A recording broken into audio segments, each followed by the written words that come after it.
The benefit of having SMEs and manufacturers involved as soon as possible, just to mitigate that kind of CDP package that always gets left till the end and we're already on site. Actually, if I can pull that forwards, get the people building it involved earlier, we understand the cost, the deliverability, and just takes out the risk from kicking it all down the road. What's interesting about this event specifically is it prompts the thought of we need to change how we procure our buildings, how we design our buildings, how two-stage tendering just doesn't work. Architecturally, we're in the middle of that, but understanding, well, sometimes clients don't know the building they want to build until we're already part of the way through.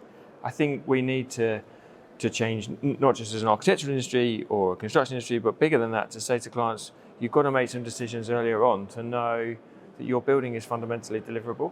I think it's tricky with manufacturers and the information they produce. We've just been talking about fire dampers and fire doors. They know everything possible about fire doors or fire dampers, and so they should, because it's their product. But then who is it that has to understand that interface between the wall and the compartment line and the fire damper?